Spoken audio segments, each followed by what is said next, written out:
Hello, xin chào các bạn đã quay trở lại với review 5 phút. Nhắc đến mục thần ký, chúng ta không thể không nhắc đến bá thể, thứ huyết mạch được cho là vô địch thiên hạ mà Minh Chính Tần Mục sở hữu. Nhưng nếu tôi nói với bạn rằng bá thể thực chất là một cú lừa vĩ đại nhất lịch sử tu tiên, một lời nói dối mà ngay cả người bịa ra nó cũng bị chính nó lừa lại, thì bạn có tin không? Sự thật phũ phàng là Tần Mục nhà ta là phế vật chính hiệu, vậy tại sao từ một phế vật lại thành chung cuối? Cùng mình bóc trần sự thật về cái gọi là bá thể trong video hôm nay nhé. Quay ngược thời gian một chút. Trong thế giới mục thần ký, người ta phân chia giai cấp bằng linh thể, có thanh long, bạch hổ, chu tước, huyền vũ linh thể.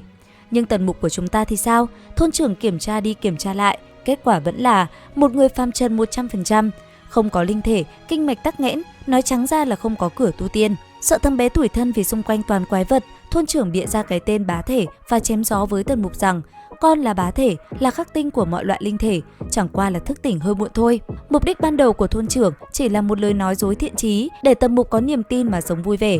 Ông đâu ngờ rằng tần mục tin thật, hắn tin sái cổ. Niềm tin của cu cậu lớn đến mức nó bẻ cong cả thực tại luôn. Vì tin mình là bá thể, tần mục coi mọi sự hành hạ của các sư phụ là bài tập khởi động. Cái hay của mục thần ký nằm ở chỗ này, các thiên tài khác tu luyện dựa vào năng khiếu trời cho, còn tần mục tu luyện dựa vào sự tự tin thái quá. Hắn đánh nhau với tâm thế của kẻ bề trên, tao là bá thể, mày là linh thể, mày thua tao là đúng rồi. Trên cái khí thế áp đảo đó giúp hắn thắng những trận không tưởng. Nhưng các bạn đừng tưởng hắn chỉ biết gáy, sức mạnh đỉnh cao của tần mục là sự thật.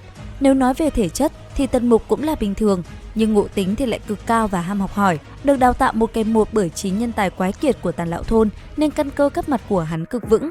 Tu luyện cái gì cũng được, đi bước nào chắc bước đó, có thể gọi là đỉnh phong trên từng giai đoạn.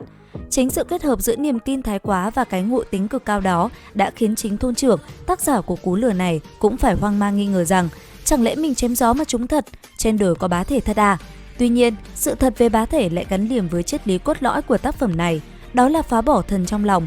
Khi người ta tin rằng linh thể mới là mạnh nhất, họ đã tự đặt ra giới hạn cho bản thân.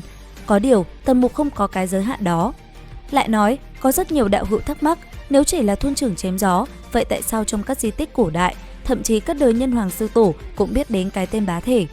Sự thật về bá thể không chỉ là một lời nói dối. Chuyện là sau này, khi tần mục đã đủ mạnh, hắn có cơ hội xuyên không về quá khứ. Hắn đi ngược về thời Long Hán, thời Khai Hoàng, qua rất nhiều thời đại khác nhau. Và đi đến đâu, với bản tính vô sỉ được thừa hưởng từ các sư phụ, hắn cũng vỗ ngực xưng tên. Ta là bá thể, ta là Mục Thiên Tôn. Vì tần mục ở tương lai xuyên về quá khứ quá mạnh, hắn làm nên những chuyện kinh thiên động địa, cứu người, độ thế, đánh đấm tưng bừng, thế là người dân thời đó tin rầm rầm. Họ ghi chép vào sử sách, họ tạc tượng, họ lưu truyền truyền thuyết về một dòng máu vô địch gọi là bá thể.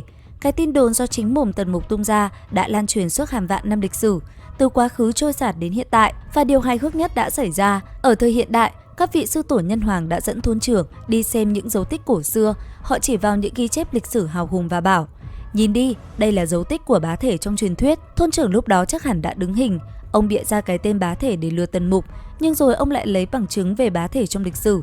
Tô Mạc Già bắt đầu hoang mang tột độ, chẳng lẽ mình chém gió mà trúng thật, chẳng lẽ trên đời có bá thể thật? Hóa ra, thôn trưởng đã lấy cái tên bá thể từ trong tiềm thức hoặc những câu chuyện mơ hồ của lịch sử để đặt cho tần mục. Nhưng ông không biết rằng cái lịch sử đó là do chính thằng nhóc tần mục xuyên không về và tự viết nên. Vậy cuối cùng, bá thể là thật hay giả?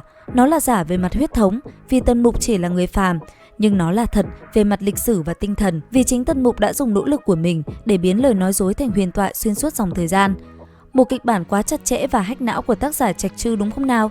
Còn bạn nghĩ sao về cái vòng lặp tự biên tự diễn này của tần mục? Hãy để lại bình luận bên dưới nhé! Đừng quên like và đăng ký kênh để theo dõi tiếp hành trình của kẻ chăn thần. Video đến đây là hết. Xin chào và hẹn gặp lại các bạn!